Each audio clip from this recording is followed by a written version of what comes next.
Quando Deus parece distante. Dia 14. Ele se escondeu do seu povo, mas eu confio nele e nele ponho a minha esperança. Isaías 8,17. Deus é real, não importa como você se sinta. É fácil adorar a Deus quando as coisas vão bem, quando Ele provê comida, amigos, família, saúde e situações felizes. Mas os acasos nem sempre são agradáveis. Quando isso acontece, como você adora a Deus? O que você faz quando o Senhor parece estar a milhões de quilômetros? A mais profunda adoração é louvar a Deus apesar da dor, dar graças durante a provação, manter a confiança nele em meio à tentação, render-se a ele durante o sofrimento e amá-lo quando ele parecer distante. Na amizade com Deus, nem sempre você se sentirá próximo dele. Philip Yancey observa sabiamente: todo relacionamento passa por períodos de proximidade e distanciamento.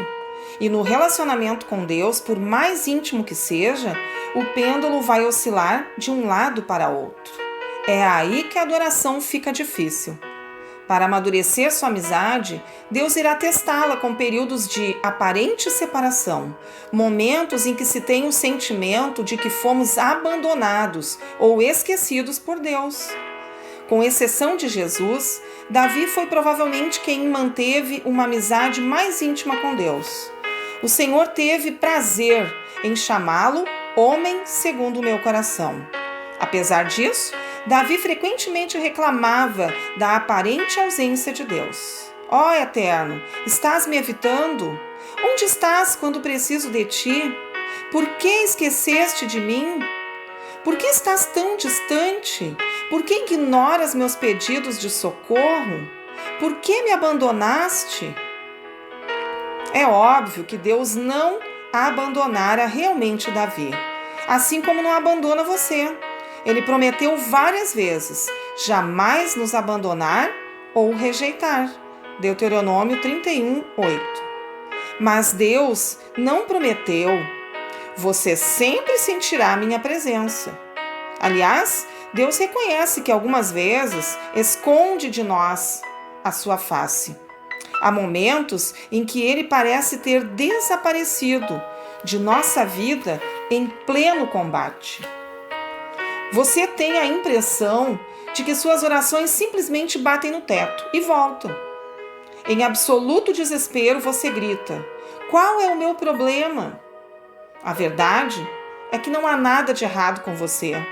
Trata-se de uma parte da provação e do amadurecimento de sua amizade com Deus.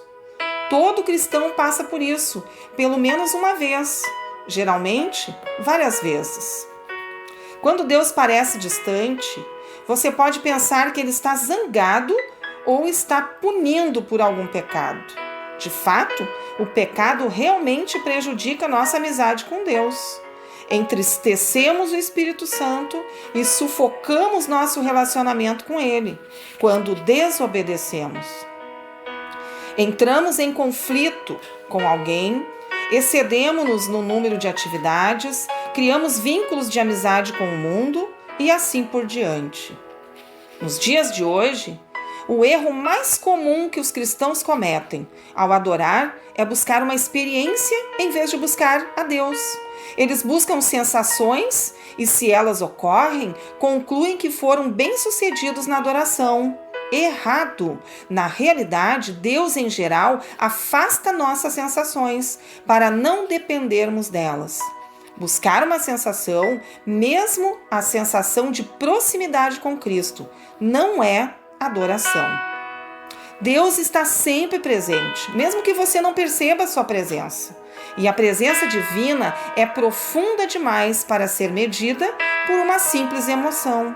Sim, Deus quer que você sinta a presença dele, mas está mais interessado em que você confie nele. Não tanto o que sinta. Fé, não sentimentos, é o que agrada a Deus. As situações que mais põem nossa fé à prova são aquelas em que a vida nos desaponta e não conseguimos encontrar Deus. Isso aconteceu com Jó. Em um único dia, ele perdeu tudo: família, negócio, saúde e todos os seus bens. E o que é pior, ao longo de 37 capítulos do livro, Deus não diz absolutamente nada. Como louvar a Deus quando você não compreende o que está acontecendo em sua vida e Deus mantém em silêncio? Como permanecer em comunhão em meio a uma crise se não há nenhum contato? Como manter os olhos em Jesus quando eles estão cheios de lágrimas? Faça o que Jó fez. Então prostrou-se com o rosto em terra, em adoração, e disse: Saí nu do ventre de minha mãe, e nu partirei. O Senhor o deu, o Senhor o levou. Louvado seja o nome do Senhor. Jó 1, 20 e 21. Diga a Deus exatamente como você se sente. Derrame seu coração perante Ele. Descarregue todos os seus sentimentos. Jó fez isso. Não posso ficar calado. Estou aflito, tenho de falar. Preciso me queixar, pois meu coração está cheio de amargura. Quando Deus lhe pareceu distante, ele clamou: Como tenho saudade dos dias do meu vigor, quando a amizade de Deus abençoava minha casa. Deus podia lidar com suas incertezas, sua raiva, seu sofrimento, sua confusão e suas indagações. Você sabia que admitir seu desespero para Deus pode ser uma declaração de fé? Davi escreveu: Cri, por isso falei, estou completamente arruinado. Salmo 116, 10. Em primeiro lugar, ele acreditava em Deus. Em segundo lugar, ele acreditava que o Senhor ouviria sua oração. Em terceiro lugar, ele acreditava que Deus lhe permitia expor todos os sentimentos e ainda assim o amaria. Concentre-se no Deus imutável. Independentemente das circunstâncias e de como esteja se sentindo, apegue-se ao caráter imutável de Deus. Lembre-se daquilo que é eternamente verdadeiro a respeito dele. Deus é bom, Ele me ama, está comigo, sabe pelo que estou passando, preocupa-se comigo e tem um bom plano para a minha vida. Quando a vida de Jó veio abaixo sob o silêncio de Deus, o patriarca ainda achou os seguintes motivos para adorá-lo e para louvá-lo. Ele é bom e amoroso. Ele é o Todo-Poderoso. Ele repara em cada detalhe da minha vida. Ele está no controle. Ele tem um plano para a minha vida. Ele vai me salvar. Confie que Deus cumprirá o que prometeu. Em tempos de deserto espiritual, você deve confiar pacientemente nas promessas de Deus, não nas próprias emoções. Procure entender que Ele está levando a um nível mais profundo de maturidade. A amizade baseada em emoções é frívola. Então, não fique preocupado com os problemas. As circunstâncias não podem mudar o caráter de Deus. A graça do Senhor ainda é abundante. Ele ainda cuida de você, mesmo quando você não pode senti-lo. Lembre-se do que Deus já fez por você. O Filho de Deus morreu por você. Esse é o maior de todos os motivos para adorar a Deus. Infelizmente, esquecemos os detalhes cruéis do torturante sacrifício que Deus fez a nosso favor. O Filho de Deus foi desnudado, espancado até ficar quase irreconhecível, açoitado, ridicularizado e escarnecido, coroado com espinhos e cuspido de forma humilhante. Ultrajado e ridicularizado por homens cruéis, ele foi tratado pior que um animal. Então, quase inconsciente pela perda de sangue, foi forçado a arrastar uma cruz colina acima.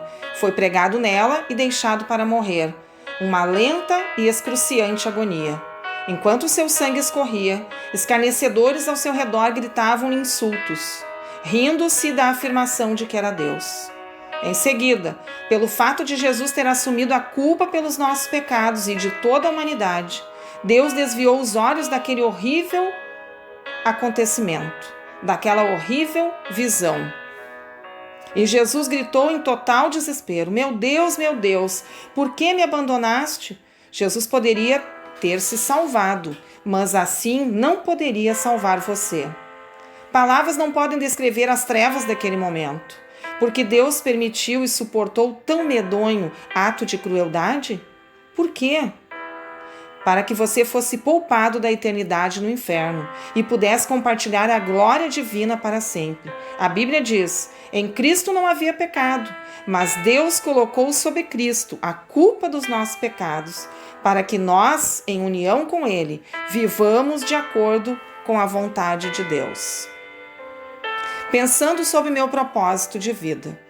Tema para reflexão: Deus é real, a despeito de como você se sente. Versículo para memorizar, Hebreus 13:5. Pergunta para meditar: como faço para me concentrar na presença de Deus, especialmente quando Ele parece distante?